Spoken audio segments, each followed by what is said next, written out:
ఆడే నువ్వు కూడా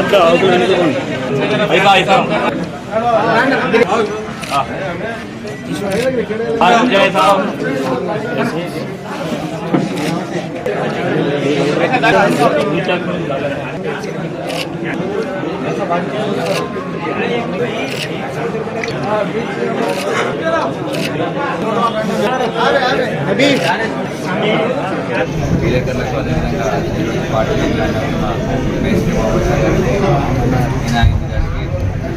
అది అందరికీ ఎవరైతే రేట్లు వచ్చినారో అందరికీ గత 5-6 ఏళ్ళ నుంచి వాళ్ళందరూ కూడా జనసేన పార్టీలో కష్టపడి ఎంతో అంటే పవన్ కళ్యాణ్ గారి అభిమానం మీద ఇక్కడ పార్టీకి పనిచేయడం ఈ 5 ఏళ్ళలో వాళ్ళు ఎంతో కష్టపడి పార్టీ పెద్దలు ఎవరైతే ఉన్నారో వాళ్ళందరిలో కూడా యాక్టివ్గా పార్టిసిపేట్ చేసి ఈరోజు వాళ్ళకి విధి విధానాలు నచ్చక ఏవైతే ఉందో వాళ్ళ సపోర్టింగ్ నేచర్ కానీ లేదా ఏం చేస్తామనేది ఒక క్లారిటీ లేని పార్టీలో ఉండడం కంటే క్లారిటీ ఉండే విజన్ ఉండే జగన్మోహన్ రెడ్డి గారి పార్టీలోకి వచ్చి హైప్రసాద్ రెడ్డి గారికి పనిచేస్తామని చెప్పి స్వచ్ఛందంగా వచ్చి చెప్పడం కూడా చాలా ఆనందంగా ఉందని తెలియజేసుకున్నాను.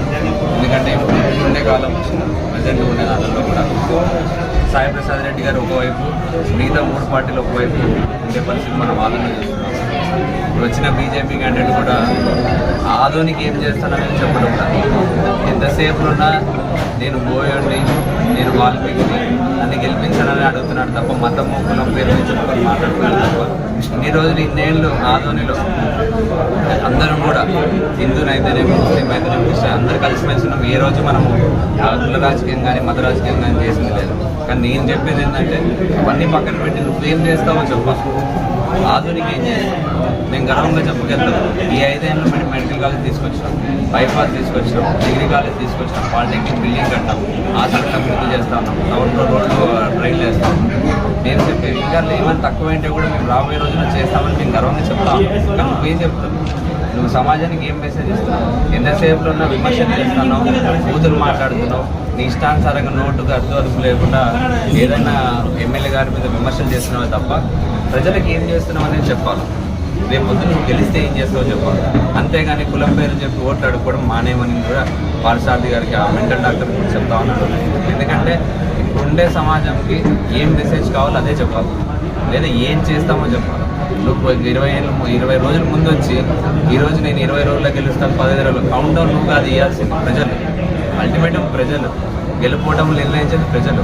వాళ్ళు ఎవరికి దాన్ని మనం అంగీకరించాలి. అంతేగాని నేను 20 రోజులు అయిపోయినాను పో 15 రోజులు అయిపోయినాను పో అంటే అది పద్ధతి కాదని కూడా నేను తెలియజేస్తాను.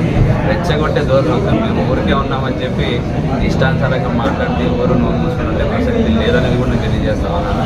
రాబోయే రోజుల్లో 13వ తారీఖు మనకి ఎలక్షన్ రోజు కూడా ఉంది కాబట్టి ప్రజలందరూ కూడా ముఖ్యంగా ప్రజలను కోరుకునేది ఏమంటే 13వ రోజు మీరు వచ్చి ఓటింగ్లో పాల్గొనాలి. మీరు ఓట్లో పాల్గొంటే మా మీద మీకు హక్కు ఉంటుంది.